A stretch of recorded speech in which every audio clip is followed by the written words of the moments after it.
Madame, Monsieur, bonsoir. Bienvenue dans ce journal. Voici ce que domine l'actualité. Les journalistes invités à plus de professionnalisme et de rigueur dans le traitement de l'information. Un appel du président de la République Alassane Ouattara face aux médias et à la presse. C'était à l'occasion des échanges de vœux de Nouvel An au palais de la présidence. Les acteurs du secteur appellent à renforcer l'aide de l'État. Les parlementaires francophones, eux, appellent au renforcement de la démocratie dans les pays membres. Il s'est tenu à Dakar, au Sénégal, la réunion du bureau de l'APF. Amadou Soumaoro, le président de l'institution, a fait le point des travaux. Il exhorte les États de l'espace communautaire à œuvrer au vivre ensemble. Et puis les performances économiques de la Côte d'Ivoire sont remarquables, indique la BAD. La croissance reste forte et soutenue depuis des années. La Banque africaine de développement vient de publier son rapport sur les perspectives des États africains. La presse et les médias présentent leurs vœux au président de la République. Ils étaient donc tous rassemblés ce jeudi au palais de la présidence au plateau. Les journalistes ont saisi cette occasion pour exprimer leurs besoins au chef de l'État. Le président de l'Union nationale des journalistes de Côte d'Ivoire, Jean-Claude Koulibaly, appelle l'État à augmenter l'aide à la presse pour une subvention directe. Quant au président de la République, Alassane Ouattara, il exhorte à plus de rigueur et de professionnalisme dans le traitement de l'information. Il a aussi appelé à lutter contre les fausses nouvelles. Je vous propose d'écouter le président de la République. Chers amis des médias, comme les années précédentes, il nous faudra tout au long de cette année continuer de consolider la paix et de renforcer la cohésion sociale dans notre pays. C'est le socle de notre développement et la base de la consolidation de la démocratie. Votre mission en tant que femmes et hommes des médias est de contribuer à éclairer nos compatriotes et toutes les populations vivant en Côte d'Ivoire parce que, voyez-vous, l'information régule la société. Elle permet de savoir, de comprendre, d'agir et de prendre des décisions. Malheureusement, mauvaises quelquefois et j'espère bonnes souvent. Pour ce faire, vous devez toujours faire preuve de rigueur et de professionnalisme. Lutter contre les fake news, les fausses informations et les rumeurs qui sont malheureusement favorisées par les nouveaux modes et circuits de diffusion de l'information. Cette exigence sera encore plus accrue, car l'année 2020, comme vous l'avez signalé vous-même, est une année électorale. Je souhaite que les médias prennent leur part de responsabilité dans la conduite du processus afin de renforcer notre démocratie. Rideau sur la réunion du bureau de l'APF à Dakar, au Sénégal. Les travaux dirigés par Amadou Soumaoro, président de l'Assemblée parlementaire de la francophonie. Les participants ont abordé les défis actuels de l'espace communautaire. Les États invités à promouvoir davantage la démocratie et la paix. L'APF envisage aussi d'envoyer des missions pour prôner ces valeurs. On fait le point avec Mahama Traoré, notre envoyé spécial. Face à la presse, Amadou Soumaoro fait le point de ces 2 jours de débat entre parlementaires francophones sur l'enregistrement des enfants à l'état civil. Nous allons demander certainement que les parlements francophones prennent des initiatives fortes en la matière pour limiter ce fléau-là. Ces assises de Dakar ont aussi permis au bureau de l'APF, Assemblée parlementaire de la francophonie, de s'enquérir de la marche de la démocratie au sein des États membres, qu'a évoqué les situations politiques en Égypte, au Cameroun, en Guinée et en Côte d'Ivoire. L'APF étant une instance de promotion de démocratie, elle ne peut pas se permettre de se ranger du côté de ceux qui veulent porter un coup à la démocratie. C'est cette position que nous avons défendue et je crois qu'elle a été très bien comprise. Il est aussi ressorti que la Côte d'Ivoire joue un rôle important dans la sous-région. Les efforts démocratiques en cours en Côte d'Ivoire ont été reconnus et aussi le fait que la Côte d'Ivoire soit un pays stable. Il faut donc encourager cette stabilité-là. Notre combat pour le renforcement de la démocratie et de l'état de droit doit demeurer au cœur de nos objectifs de développement économique, social, culturel et dans notre espace francophone. Fort de cet idéal de paix, l'APF entend envoyer des missions d'information vers les pays en proie aux tensions politiques. À retenir également de cette réunion du bureau de l'APF l'adoption d'un nouveau plan de communication et de modernisation des statuts de l'organisation. La prochaine réunion du bureau se tiendra au Maroc en prélude à la 46e session de l'Assemblée plénière de l'institution. La croissance de la Côte d'Ivoire est forte et soutenue. C'est l'annonce faite par la BAD. La Banque africaine de développement se réjouit de la belle performance réalisée par le pays depuis plusieurs années. L'institution a présenté l'édition 2020 de son rapport « Perspectives économiques en Afrique » ce jeudi à son siège à Abidjan. Un document qui examine également les défis et les progrès réalisés. Alexis Ouedraogo. La Banque africaine de développement accompagne l'État de Côte d'Ivoire dans la mise en œuvre de plusieurs projets. À ce jour, elle chiffre 37 opérations totalisant des engagements de plus de 1 424 milliards de francs CFA. Depuis la dernière revue d'avril 2018, 14 nouvelles opérations ont été approuvées. Pour la banque, c'est le résultat des performances économiques du pays.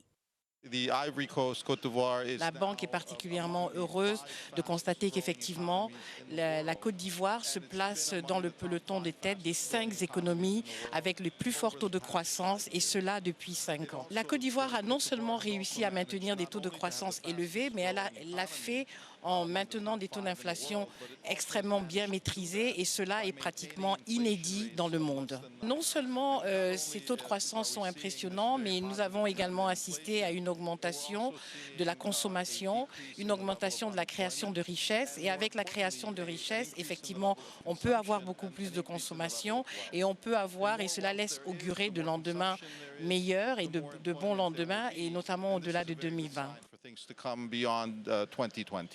Pour la ministre Kabanyale, ces bonnes performances sont importantes pour améliorer les conditions de vie des populations. Le vice-président l'a dit, plus vous créez de richesses, plus vous alimentez la consommation, mais en même temps vous alimentez la demande, donc vous créez aussi de l'emploi. L'État va continuer à travailler sur son cadre macroéconomique, mais surtout faire en sorte que nous puissions laisser davantage de valeur ajoutée localement sur nos produits, la transformation des matières premières, pour accroître donc la part que nous captons en interne sur la valorisation de nos matières premières. Ces engagements bénéficieront sur l'exercice 2020 d'un suivi renforcé. C'est le 6 janvier dernier qu'il est décédé aux États-Unis. Une forte délégation de l'armée, conduite par le ministre d'État Ahmed Bakayoko, était au domicile de Ouattara Isiaka Diouattao. Une visite pour présenter les condoléances de l'armée à la famille du colonel-major. Il était le commandant des unités rattachées à l'état-major général des armées. Herman Guivé. Ils étaient tous présents ce jeudi. Au domicile de feu le colonel-major Isiaka Ouattara, les forces de défense et de sécurité, la police nationale, la gendarmerie nationale, la douane, les eaux et forêts, la police maritime, pour présenter leurs condoléances à la famille biologique du disparu. À leur tête, le ministre d'État, ministre de la Défense, Ahmed Bakayoko. Décédé le 6 janvier 2020 aux États-Unis d'Amérique, le colonel-major Isiaka Ouattara Diouattao était le commandant des unités rattachées à l'état-major général des armées, ne pouvant être en reste du balai des délégations qui se sont rendues à son domicile depuis l'annonce de la triste nouvelle. Les forces de défense ont choisi ce jour pour elles aussi joindre leur voix aux compassions exprimées à la famille endeuillée.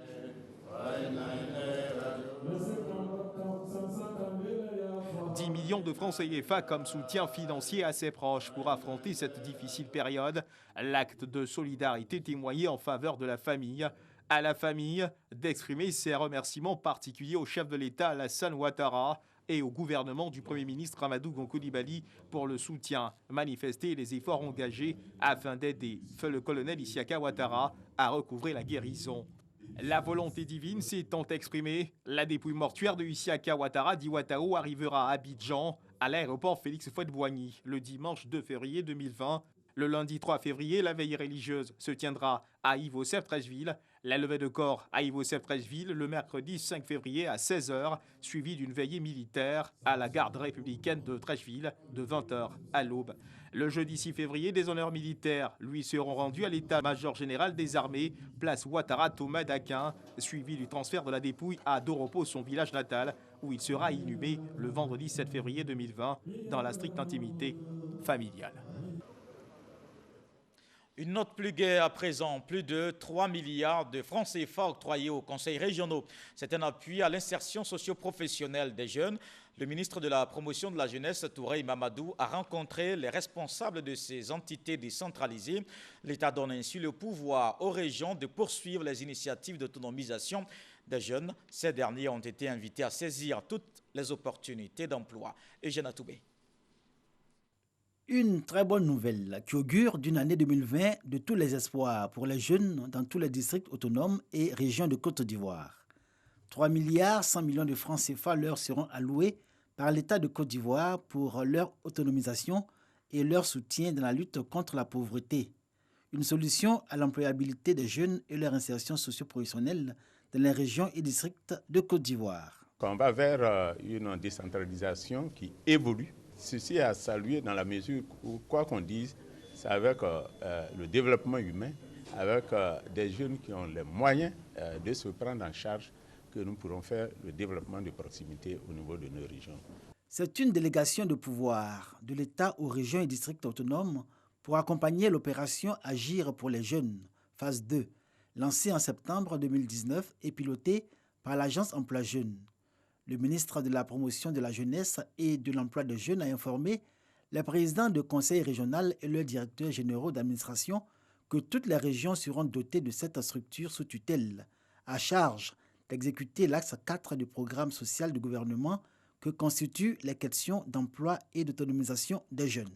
Nous avons une expérience déjà réussie dans le cadre du financement PGDEC où dans une phase pilote dans 10 régions, des jeunes ont pu bénéficier de financement, de suivi, d'encadrement.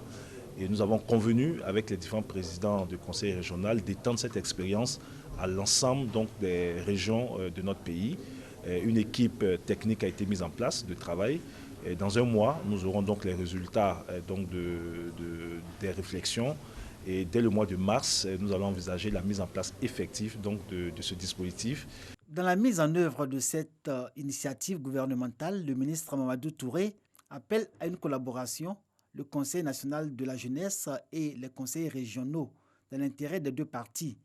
La présence du CNJ dans les instances de prise de décision de financement des projets jeunes devrait permettre d'informer et de sensibiliser davantage les jeunes, dont certains restent encore en marge de cette belle opportunité qu'est l'opération Agir pour les jeunes.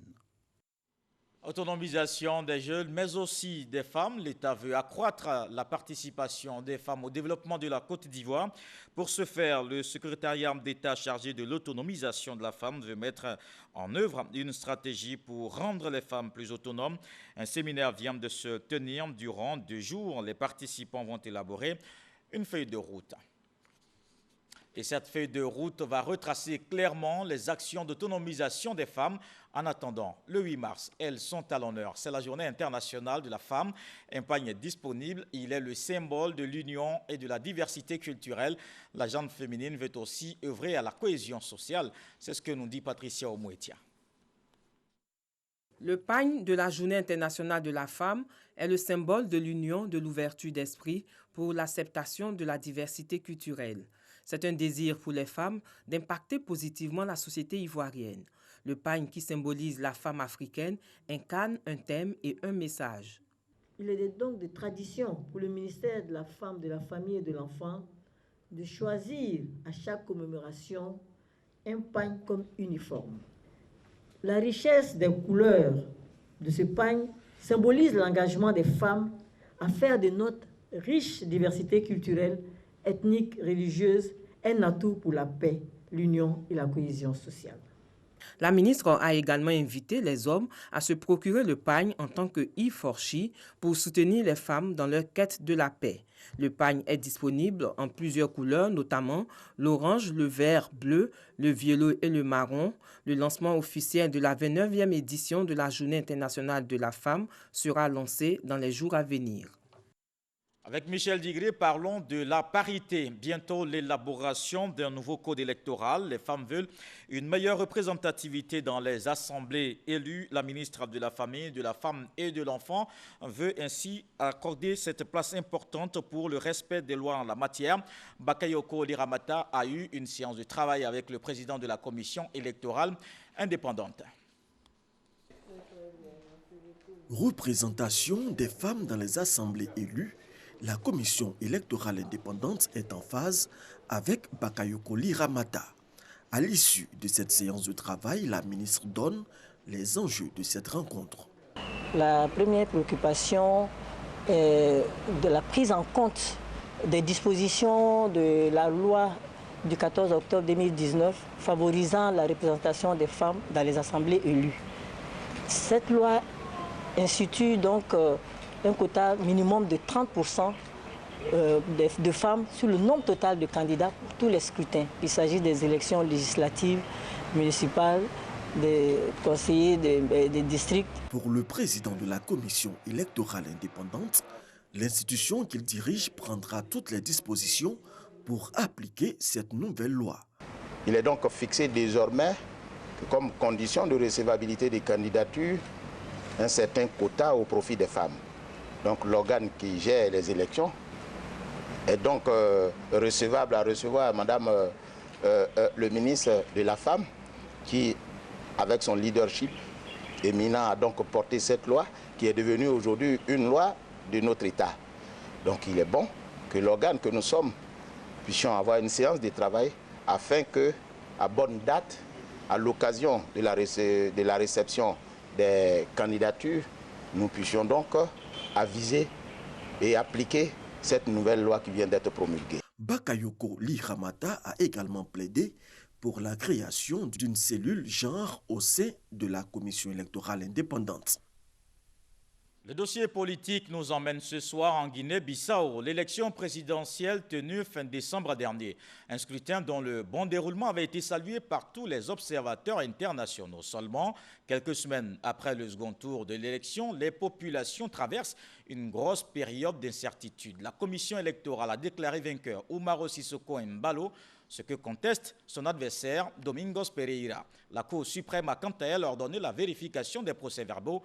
Confusion générale. Les populations partagées entre doute et espoir. Le dossier politique de ce soir est signé Abdoulaye Koné.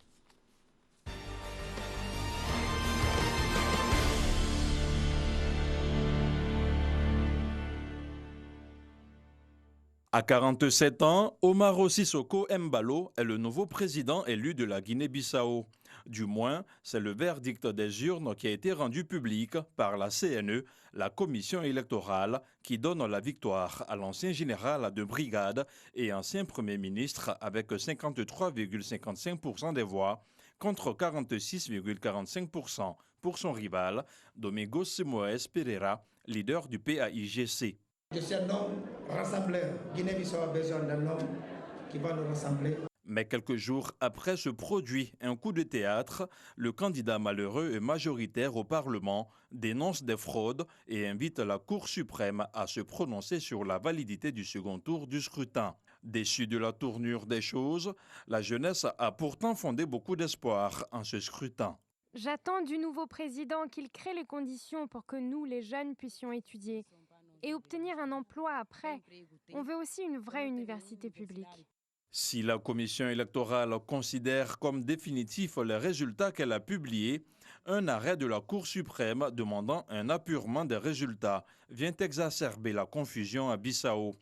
L'institution précise n'avoir pas ordonné un nouveau comptage des voix, mais une vérification des procès-verbaux. La confusion prend de l'ampleur quand au niveau régional, la commission de la CEDEAO se félicite dans un communiqué du 22 janvier de l'organisation pacifique du premier et du second tour d'un scrutin observé par des missions internationales et salue la victoire d'Omaro Sissoko Embalo. Dans le cafouillage, Domingo Simoes Pereira, leader du PAIGC, fustige l'attitude de la commission. Selon lui, la CEDEAO outrepasse ses prérogatives en reconnaissant la victoire de son adversaire au mépris de l'arrêt de la Cour suprême, la plus haute institution de souveraineté de Guinée-Bissau. Aujourd'hui, depuis le début de tout cela, on a dit clairement qu'on n'utilise que les instances démocratiques de notre pays. C'est pourquoi on a saisi le Cour suprême. On n'a pas fait de bagarre, on n'a pas contesté n'importe où. On a accédé à un organe de la souveraineté de la Guinée-Bissau qui est censé éclairer toute situation de conflit qui est liée au procès électoral. Une position battue en brèche par Omaro Sissoko Embalo, le nouveau président élu. Le seul organe compétent de gestion électorale en Guinée-Bissau, c'est la Commission nationale indépendante des élections. Et aujourd'hui, je pense que tout est clair. Et les choses que la Cour suprême avait demandé la Commission nationale indépendante de faire, c'est pour les signatures des procès-verbaux. Et ce procès-verbal était déjà signé, il est envoyé à tous les organes de la souveraineté, y compris le président sortant et le gouvernement et le président de l'Assemblée. Et aujourd'hui, ils ont fait les déclarations. Demain, ça va terminer avec la conférence de presse de la Commission nationale indépendante. Depuis la décolonisation, le pays est en proie à une instabilité chronique avec 4 coups d'État et une quinzaine de tentatives de putsch depuis son indépendance du Portugal. L'une des principales préoccupations de la population reste l'amélioration des conditions de vie. Mon attente, c'est qu'ils développent le pays.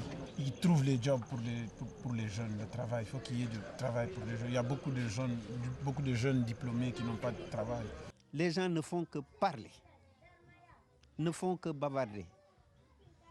Ils ne s'occupent qu'à leur poche. Dans son discours télévisé du Nouvel An, José Mariovac a salué la retenue de l'armée pendant les 5 années agitées de son mandat. Il est le premier chef de l'État depuis l'instauration du pluripartisme à terminer son mandat sans être destitué ou assassiné. Dans un pays dont le régime semi-présidentiel favorise les conflits entre le chef de l'État et le Parlement, il a appelé à la bonne gouvernance et à réformer la Constitution. La Guinée-Bissau va-t-elle continuer de faire preuve d'une instabilité chronique? Le feuilleton Embalo Pereira nous situera davantage, du moins jusqu'à la date annoncée de l'investiture du nouveau président, le 15 février prochain. Le dossier politique de ce soir, toujours l'incertitude en Guinée-Bissau après le second tour de l'élection présidentielle. Le ministre des Ressources animales et halieutiques dévoile les grands chantiers à venir. Moussa Dosso a rencontré tous les acteurs du secteur. 3 priorités dégagées. Il s'agit notamment de l'amélioration de la santé animale, l'hygiène publique vétérinaire et l'adoption du code de la pêche. Plus de détails avec Jean-Luc Bambo. Bientôt 4 mois qu'il a pris les rênes du ministère des Ressources animales et halieutiques. Suffisant pour Moussa Dosso pour mesurer les importants acquis de la Côte d'Ivoire dans les secteurs de la pêche, l'aquaculture ou la production animale. L'assainissement du marché de distribution de médicaments vétérinaires. Cette activité a permis la saisie de 2,7 tonnes de médicaments illicites en Côte d'Ivoire. La vaccination de 1 156 200 animaux, toutes espèces confondues. Pour 2020, l'action du ministère des Ressources animales et halieutiques devrait s'organiser autour de 3 priorités.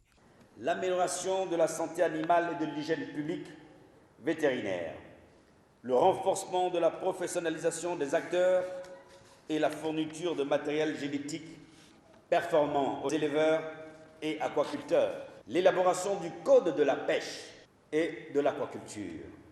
Car pour moi, on ne peut valablement être performant que si l'on dispose d'un cadre réglementaire. Il s'agira de prospecter de nouveaux projets, de nouvelles pistes en vue d'améliorer la productivité de nos élevages à travers des partenariats avec les institutions de recherche scientifique. Le ministère procédera également à l'installation de 500 femmes rurales dans l'aviculture traditionnelle dans le cadre de l'opération Une femme, un coq et 10 poules, la création de 25 exploitations piscicoles pour les jeunes et l'octroi de fours améliorés à 200 femmes pour la transformation du poisson. Une ambitieuse feuille de route pour laquelle Moussa Dosso a appelé à l'engagement et à la détermination de tous les acteurs privés et publics. De nouvelles nominations annoncées hier au Conseil des ministres, des changements au Conseil d'administration, des structures sous tutelle du ministère de la Communication et des Médias, c'est le cas à la RTI, à la Haute Autorité de la Communication Audiovisuelle et à l'Autorité nationale de la presse, des mouvements dont nous parle Franco Quadio. La décision a été communiquée au titre des mesures individuelles du Conseil des ministres du mercredi 29 janvier, du mouvement au sein de plusieurs structures sous tutelle, des ministères de la Communication et des Médias, ainsi que de l'économie numérique et de la Poste. La radio-télévision ivoirienne a un nouveau président de son conseil d'administration. Il s'agit de Akasaye Lazare, précédemment président du conseil d'administration de l'Agence ivoirienne de gestion des fréquences radiophoniques. Il remplace Bouaka Pascal, qui fait le chemin inverse, désormais PCA de l'AIGF. La Haute Autorité de la Communication Audiovisuelle, ACA, a aussi un nouveau président, René Bourgoin, ancien directeur général de l'institution. Il remplace à ce poste Ibrahim Sissavani. L'Autorité nationale de la presse, ANP, n'est pas en reste. Samba Kone, ancien directeur de l'Observatoire de la liberté de la presse et de la déontologie, est le nouveau président de son conseil d'administration. Et cela en remplacement de Raphaël Lapé, qui présidera le conseil d'administration du conseil de l'Agence pour le développement de la filière riz Adéri. Le 1er février, le président de la République, Alassane Ouattara, sera à Sakassou. Le chef de l'État rend visite à la reine Aquaboni II, reine des Baoulés. La ville bénéficie de 5 km de bitume. Les travaux avancent bien. Le ministère de l'Équipement et de l'Entretien routier incite les entreprises au respect du délai. Le reportage de Boubacar Silla et Kader Sogodogo. Sakassou en chantier, à quelques heures de la visite du président de la République, Alassane Ouattara, dans cette localité. Les travaux de réhabilitation de la cour royale et les grandes voies d'accès à Sakassou ont démarré. Pour s'assurer de l'avancement des chantiers, avant l'arrivée du chef de l'État, le conseiller technique du ministère de l'Équipement et de l'Entretien routier, Abonibi Koulibaly, effectue une visite de terrain.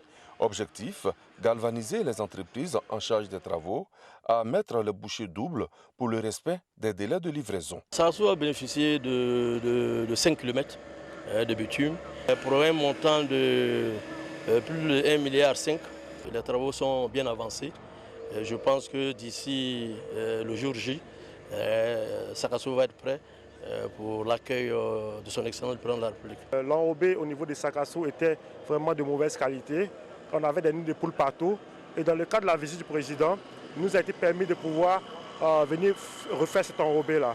Nous avons mis 5 cm pour reconstituer cette couche.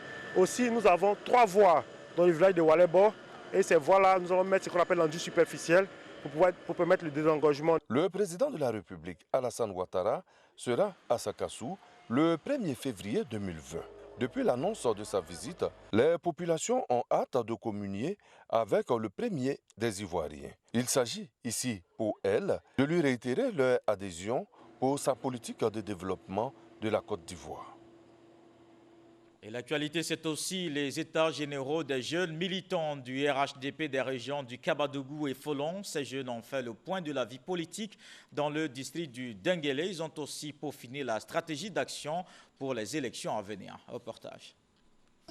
Les jeunes militants du Rassemblement des Oufouettistes pour la démocratie et la paix du district du Denguélé veulent contribuer efficacement à la victoire de leur parti aux élections présidentielles d'octobre 2020. Les jeunes du Kabadougou Folon ont engagé la réflexion afin de peaufiner une stratégie d'action. Le taux de restitution en Côte d'Ivoire, notamment dans notre région, on avait moins de 30% de localités électrifiées. Aujourd'hui, on a plus de 70% de localités électrifiées. Donc ce soutien au président de la République sera inconditionnel jusqu'aux élections en octobre 2020. Pour l'organisation de leurs états généraux, les jeunes du Kabadougou Folon ont bénéficié du soutien du ministre Gaoussou Touré. Au niveau du district du Denguélé, nous n'avons aucun problème. Parce que nous sommes sûrs que le district du Denguélé sera toujours le premier district et au niveau du suffrage exprimé, aussi bien au niveau du taux de participation. Le ministre Gaussou Touré a aussi promis, à travers l'agence emploi jeunes, le financement de projets de 140 jeunes du district du Denguélé à hauteur de 500 000 francs CFA chacun. Dans le reste de l'actualité, après la Russie, l'Allemagne et tout récemment l'Algérie, c'est au tour du Congo d'organiser une réunion consacrée à la crise libyenne. Le chef de l'État congolais, Denis Sassou Nguesso, a dirigé ce jeudi à Brazzaville la 8e réunion du Haut Comité de l'UA sur la Libye. L'Union africaine veut désormais jouer un rôle dans la résolution du conflit. Le président sud-africain Cyril Ramaphosa, dont le pays prendra la présidence tournante de l'Union africaine la semaine prochaine, a déjà fait de la Libye l'une de ses priorités. Le Brexit ouvre une nouvelle ère au Parlement européen. Les eurodéputés ont approuvé la sortie du Royaume-Uni de l'Union européenne. Le Brexit sera définitivement acté demain vendredi 31 janvier. Mais ce qui est désormais dans toutes les têtes des députés qui reste, c'est l'avenir, la future relation euro-britannique. Pour le moment, tous les règlements, lois et directives de l'Union resteront d'application au Royaume-Uni jusqu'au 31 décembre. Voilà qui met un terme à ce journal. Merci de l'avoir suivi. Demain, retrouvez Marine Cognan. Bonsoir.